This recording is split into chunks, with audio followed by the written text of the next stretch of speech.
ఇంట్లో గులాబీ మొక్కను ఏ దిశలో నాటాలి? లక్ష్మీదేవి అనుగ్రహం కలగాలంటే గులాబీతో ఈ పరిహారం చేసి చూడండి. వాస్తు శాస్త్రంలో గులాబీ పువ్వుని ప్రేమకు చిహ్నంగా అభివర్ణించారు. అయితే జ్యోతిష శాస్త్రంలో ఈ గులాబీ పువ్వు లక్ష్మీదేవితో సంబంధం కలిగి ఉంది. ఇంట్లోకి గులాబీలు తీసుకురావడం వల్ల అందం రావడమే కాదు, ఆ ఇంటికి పాజిటివ్ ఎనర్జీ కూడా వస్తుందని చెబుతారు. అంతేకాదు, ఎవరికైనా ఏదైనా ప్రేమ సంబంధిత సమస్యలు ఉంటే ఇంట్లో గులాబీలను తీసుకురావడం ద్వారా పరిష్కరించవచ్చని అంటారు. ఇంట్లో ఏ దిశలో గులాబీ మొక్కను నాటాలంటే, ఇంట్లో గులాబీ మొక్కను పెంచుకోవాలంటే కూడా కొన్ని వాస్తు నియమాలున్నాయి. వాస్తు శాస్త్రం ప్రకారం ఇంటికి నైరుతి దిశలో గులాబీ మొక్కలను నాటాలి. ముఖ్యంగా వాస్తు శాస్త్రం ప్రకారం ఎరుపు పువ్వులు నాటడానికి ఈ దిశ ఉత్తమంగా పరిగణించబడుతుంది.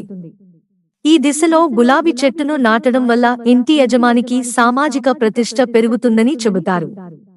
అంతేకాకుండా ఈ చెట్టు కుటుంబ సంబంధాలను బలంగా ఉంచడంలో కూడా ప్రభావవంతంగా ఉంటుందని రుజువు చేస్తుంది. ఎరుపు రంగు గులాబీని శక్తివంతంగా భావిస్తారు. అయితే తెలుపు రంగు గులాబీలను శాంతికి సూచికగా పరిగణిస్తారు.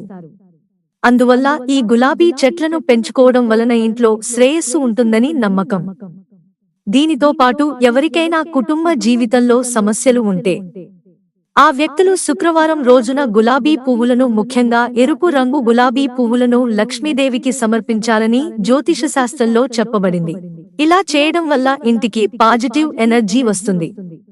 లక్ష్మీదేవి అనుగ్రహంతో అన్ని రకాల సమస్యలు దూరమవుతాయి. ఆర్థిక సంక్షోభం నివారణ కోసం ఒక వ్యక్తి జీవితంలో ఆర్థిక సంక్షోభాన్ని ఎదుర్కొంటున్నట్లయితే గులాబీ పువ్వులతో చేసే పరిహారం బెస్ట్ రెమెడీ. వాస్తు శాస్త్రం ప్రకారం ఆర్థిక సంక్షోభం నుంచి బయటపడడానికి సాయంత్రం హారతి సమయంలో గులాబీ పువ్వుపై కర్పూరం వెలిగించి లక్ష్మీదేవికి సమర్పించండి. ఇలా చేయడం వల్ల ఇంట్లో ఆర్థిక ఇబ్బందులు తొలగిపోతాయి. దీనితో పాటు శుక్రవారం దుర్గాదేవికి 5 రకాల గులాబీ పువ్వులను సమర్పించండి. దీంతో వీలైనంత త్వరగా డబ్బు కొరత తీరుతుంది. ఆర్థిక ఇబ్బందుల నుంచి బయటపడతారు. ఇంట్లో ఆనందం, శ్రేయస్సు కోసం ప్రతి శుక్రవారం లక్ష్మీదేవి ఆలయానికి వెళ్లి ఎర్ర గులాబీలను సమర్పించాలని వాస్తు శాస్త్రంలో చెప్పబడింది. ఇలా చేయడం శుభప్రదం. ఇలా 11 శుక్రవారాలు నిరంతరం చేస్తే ఇంట్లో సుఖసంతోషాలు నెలకొంటాయి. వ్యాపారంలో లాభాలు ఉంటాయి. సంక్షోభాన్ని నివారించడానికి, జీవితంలో కష్టాల నుంచి బయటపడడానికి హనుమంతుని ఆరాధన అత్యుత్తమం. హనుమంతుడి అనుగ్రహం ఉన్నవారు జీవితంలో ఎన్ని ఇబ్బందులు ఎదురైనా అధిగమిస్తాడు. అందుకే హనుమంతుడిని సంకట మోచనుడు అని పిలుస్తారు. ఇందుకోసం శనివారం రోజున హనుమంతుడికి సింధూరం, నువ్వుల నూనె, వేరు శనగలను సమర్పించండి.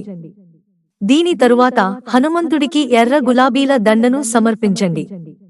లడ్డూలను నైవేద్యంగా సమర్పించండి. పూజ తరువాత ఈ ప్రసాదాన్ని ప్రజలకు పంచండి.